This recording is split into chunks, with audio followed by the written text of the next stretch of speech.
कि मर्त्य मानव की विजय का तुर्य हूँ मैं, उर्वशी अपने समय का सूर्य हूँ मैं। इसमें नमस्कार। सबसे पहले मोकामा ऑनलाइन के सारे दर्शकों को मेरा नमस्कार। और इसके बाद मोकामा ऑनलाइन की जो यह मुहिम है दिनकर जयंती सप्ताह मनाने की, उसकी जितनी भी प्रशंसा की जाए बहुत कम है। कि दिनकर का नाम जब याद आता है तो स्मृतियों में कई चिन्ह उभरते हैं। अब उन चिन्हों में दिनकर को आग का कवि कहा जाए, राग का कवि कहा जाए, न्याय का पक्षधर कहा जाए, या फिर उनको दैन्य और सैन्य का कवि कहा जाए, ये बातें जो आती हैं तो किस पहलू को छुआ जाए तो लगता है कि कहीं ना कहीं वहाँ हम लोग छोटे पड़ जाते हैं।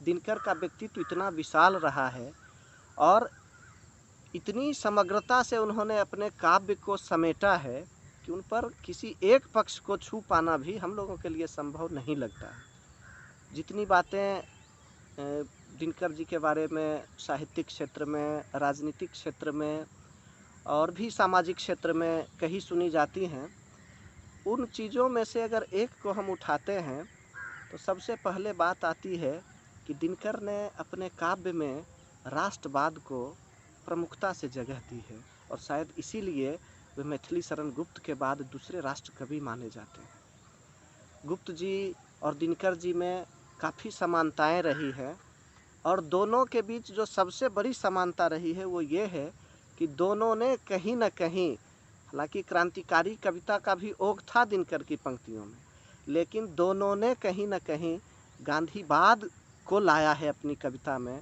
से दिनकर जी लिखते हैं गांधी जी के मरने के बाद कि लाश मनुज की नहीं, मनुजता के भाग्य विधाता की, अब बापू की अर्थी नहीं, यह अर्थी भारत माता की। ये कितनी बड़ी बात दिनकर ने लिखी है।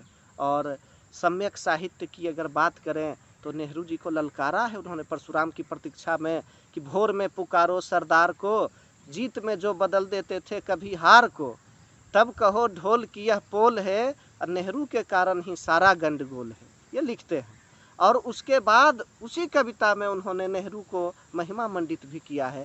कहा कि अब भी पशु मत बनो, कहा है वीर जवाहर लाल ने। अर्थात जो दिनकर चीन से युद्ध के बाद, चीन के युद्ध के समय कहीं न कहीं आहत हुआ है उनका मन, वो कहीं न कहीं नेहरू जी को उनकी खामियों की ओर ध्यान दिलाते हैं और तात्कालिक राजनीतिक कारणों पर जब प्रकाश डालते हैं तो उनको लगता है कि नहीं, नेहरू ने जो भी किया वो पंचशील को लेकर के किया। और तब वो कहते हैं कि क्षमा करो क्षमा मंदमती है, नेहरू को छोड़ हमें और नहीं गति है। तो ये जो द्वंद्वात्मक काव्य है जिसके बारे में कई लोगों ने अपनी राय अलग अलग तरीक़ों से रखे हैं, लेकिन जो व्यापक इसका पक्ष उभर के सामने आता है उसमें हम यही कह सकते हैं कि दिनकर एक मानवतावादी कवि रहे हैं और उन्होंने अपनी रचनाओं में इसका सम्यक प्राकट्य भी किया है। अब कुरुक्षेत्र में ले लीजिए शांति की बात हो, रश्मि रथी में ले लीजिए तो सामाजिक न्याय की बात हो, जो कर्ण को इतना बड़ा फलक प्रदान किया उन्होंने, ये बहुत कम कवियों ने इस तरह की धारणाओं को छुआ है।